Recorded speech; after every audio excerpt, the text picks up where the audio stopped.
Hey, what's going on, guys? It's me, Train Man, and welcome back to the weekly timetable for the week of May 10th, 2015. Happy Mother's Day and Happy National Train Day, which fall basically on the same date, amazingly, and that's pretty great because it means it helps me remember when Mother's Day is, actually. So, hi, Mom. Anyways, we had a bunch of videos this week, starting, of course, on Monday with Simulation Protocol Overload episode 29, entitled Mushroom Soup Moment. Oh, that should have been the clip, but I didn't feel like it was really that great. I just dumped lava on myself. It happens. I've died to that far too often in this series, and it's probably what I've died to most often recently is my own lava. So the bad part is the lava then destroys my stuff, so I'm starting from ground zero again. Repeatedly, but now we're going into the final area. Not yet. Not at the end of this episode. At the end of a little ways from now.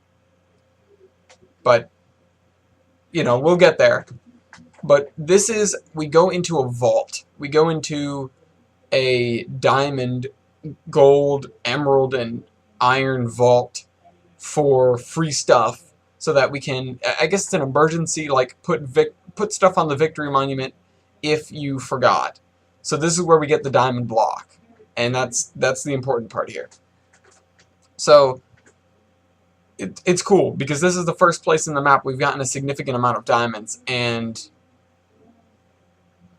although we don't really use them for anything because a significant amount is kind of a little bit overstating it there because it's not very many diamonds and it's only like 3 for each of us. If we were one person, it'd be a decent amount, but it doesn't really pan out that way. Chill this luck. Building this thing was a little interesting. Under the stairs? Yeah. I mean, what'd you build? I came to the other end first to check it out. Or, you know, I built to the lake, and while John was building the tunnel, I came to this end and started working. Yeah, by the time I finished putting the glass in for that tunnel, Ellis finished the rest of the I made it back to it. That took a while. Yeah. I encountered these little lava pockets, and I was like, oh, John, you should put glass on them so we have some cool views. Some nice viewing areas. It's a very odd tunnel with the different shades of glass.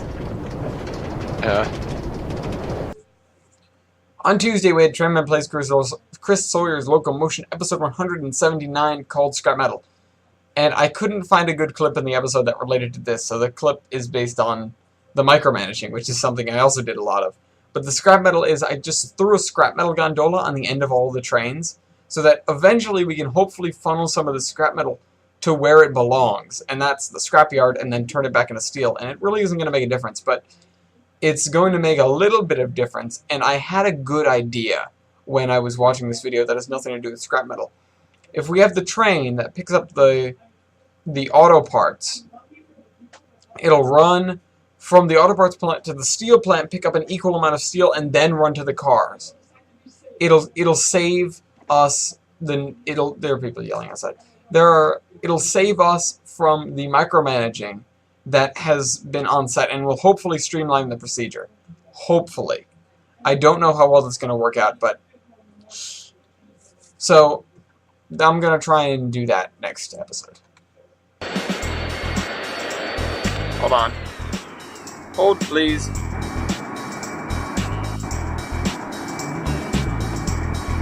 Once again with the micromanaging.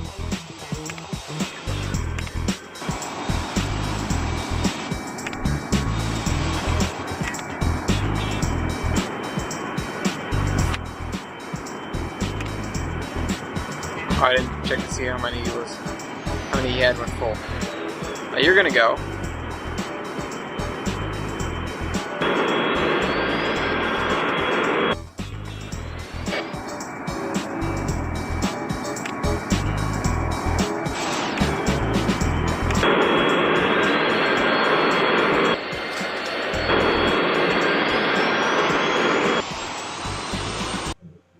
On Wednesday, we had Homeworld Remastered Episode 10, Saving Private Bentuzzi. Oh, this is fun. This is great. This is probably Honestly, it's my favorite level so far. It's been incredibly frustrating, but it was so rewarding to beat that thing. It was the most fast-paced I've ever done Homeworld, and that's saying something. It was, ships over here, send the salvage corvettes here, have everything rush out. I'm coordinating this battle group, this severely understrength battle group, against a superior enemy and using swarms and swarms of assault bombers to distract them and keep them at bay long enough that, the bigger ships can move in and kill them. I can't believe my incredibly flawed strategy with no, I came in there with far under strength forces and somehow survived. Priorities. Biggest, angriest, deadliest target first. Roger. Alright, you, go. Standing by. You, move up. Destination locked in. You, move up, fast as Course possible. set. Reporting. You two, run around the back here, Set. deploy your drones. Destination You, locked in. start producing attack bombers. Construction underway. Assembly underway. Go, go, go, go, go, go, Construction go. underway. I wish we had, like, Assembly underway. super heavy bombers Construction here. underway. Attack bomber complete. Assembly underway. Berths are clear. We're gonna need more attack bombers. Berths are clear. Construction underway. Construction underway. All stations reported by the numbers. Attack bomber complete. Copy. Engage capital ship. Wish we had anything else here that could help. Attack bomber complete. Resource collector awaiting instruction. I need to not get greedy is what's up. Berths are clear. Watch for debris. Attack bomber complete. Reporting. Mother. Although more attack bombers is a good thing. On Thursday, we had the Zombie Train episode 121, Mountain and Valley.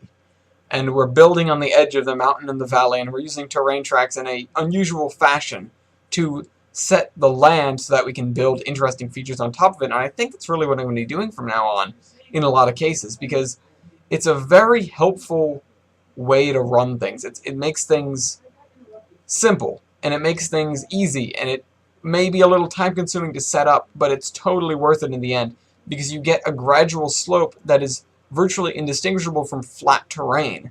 And so you can build on it as if it is flat terrain, but you're still gaining altitude like you should be.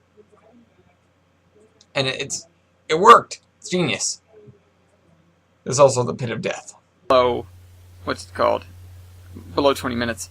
Okay, so real quick though, I noticed this hole.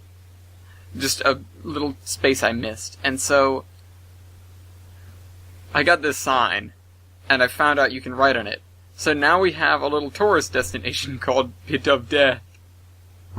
Because why not, right?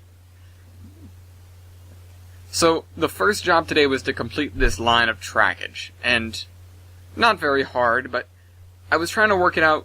I was trying to think ahead and figure out where the terrain features would go. I already knew some of the stuff. But, it's the kind of thing where I really couldn't know if it was all going to pan out great. And if you'll notice there isn't a runaround loop or anything, so I may have to add some to that. But speaking of death, something came back from the dead this week, and that's Faster Than Light episode 16. Surprise return! Surprise return because I figured, hey, I can give a hand to some people who are struggling with the game, one by name. And just sort of, I've been playing a bunch lately, so I figured I'll record this, what's wrong with it. It's going to be like an hour and a half or 2 hours, but it's not something I'm going to put a lot of editing into. It's something I'm going to go, hey, here you go. Here's an FTL video for you to enjoy. So that's that. I sometimes will do random one-off videos like that, and I think I'm getting more used to doing it. And so that means you could be seeing, on top of the normal schedule, you could be seeing Besiege content, or Factorio content, or any of those oddball games that I'm not playing in the series, but I could be, here you go, here's a free video on something. I don't know. Depends on what it is.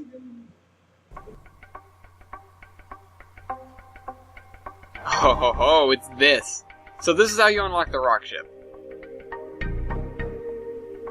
I'm not sure, yeah, let's go through it. We're gonna save them or die trying. Oh, we are gonna toast you, dude. You don't even know.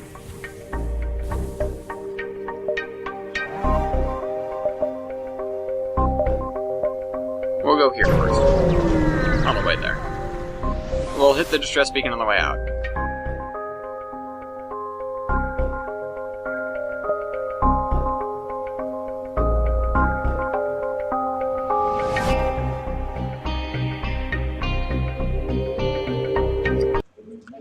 On Friday, we had Trainman's Fever. Oh, that's supposed to say Trainman's Fever.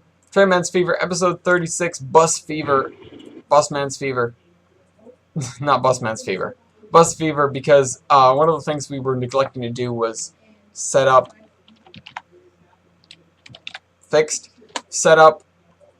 the commuter services in all the towns, and we've been forgetting to do that. We've been building all sorts of... We've been doing our one line at a time, but not doing our bus lines that go with them. So, on top of finishing out the station and running 4 lines into the main station at East Ham, which is pretty cool, we got that all set.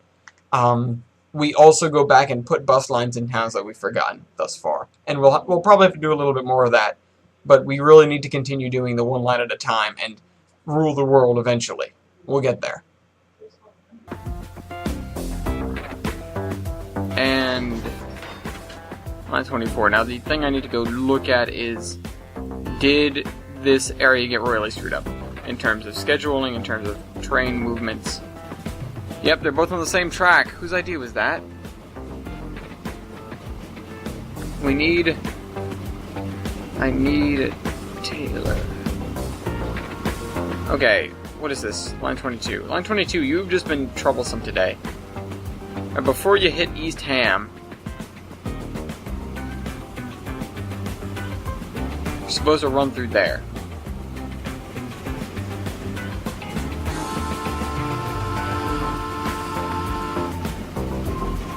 Good job, you picked the right track. On Saturday, of course, we had Space Engineers episode 40, Dong Missile. And to answer a question real quick, because I couldn't reply to this comment, no, Space Engineers is not scripted. Space Engineers is... It's us dicking around in Space Engineers, and I decided to add a little bit of story, and I basically said, okay, you're in this role, you're in this role, and you're in this role, and I'm in this role. And then we just sort of ad-lib it when the subject comes up. It's not explicitly based upon story, it's just a sort of thing that we can toss in there when it becomes relevant or for fun.